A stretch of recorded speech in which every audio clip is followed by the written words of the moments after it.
So, today's project, a little bit of an update. It's been a couple days.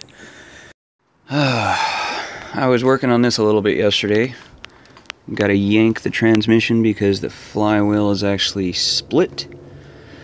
And the reason for the delay was one of my buddies needs a car. So, was cruising Craigslist, found this one for 150 bucks. Transmission's jacked up. Otherwise, it actually isn't too bad. I mean, the interior's fairly nice.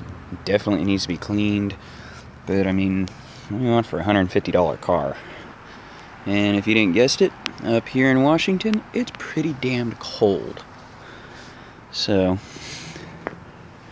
the other thing I was working on was my pickup truck. It's all done, runs, drives, all that stuff. And yes, I'm tearing up my yard. I need to get all this stuff out of here and situated so I don't tear up my yard anymore. But in the meantime, let me show you what's going on underneath this guy. So, you can't see it. I popped bottom ball joint, pulled the axles, because this has a K-member. K-member is basically like a frame section underneath the front of this thing. And what that means,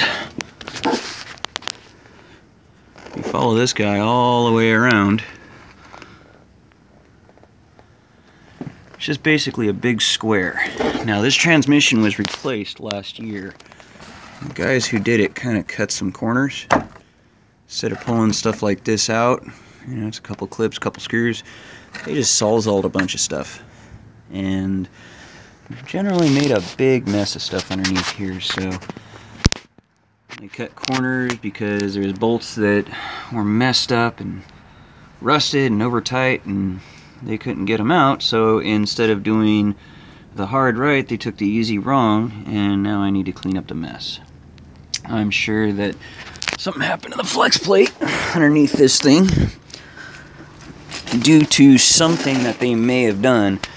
Now, the flex plate is just that. It's a flexible coupler between the back of the engine and the torque converter in the transmission.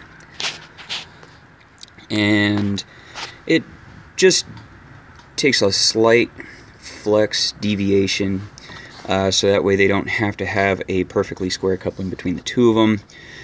In a manual transmission car, they do that by leaving a small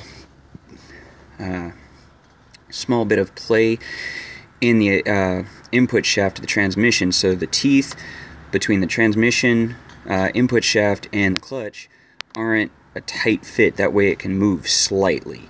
Okay, well, on an automatic they use a flex plate.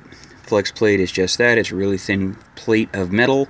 It does have a ring gear on the outside of it usually, sometimes not. Chrysler's, what was it, the 704, I think? I'm not sure. I don't remember offhand. But their flex plate was just a plate, and the ring gear was actually on the torque converter.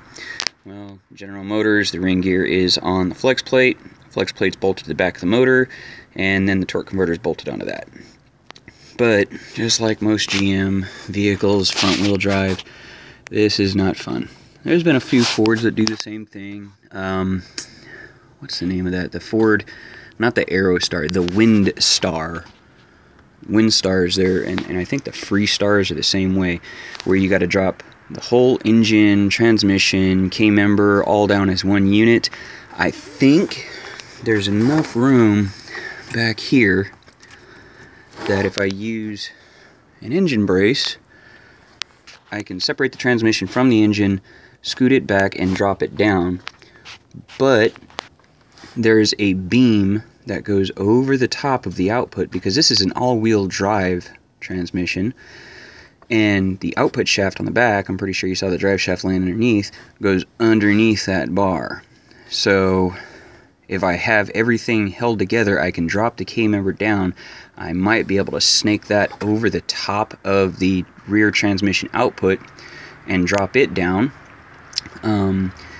If not, then engine, transmission, K-member all have to come out.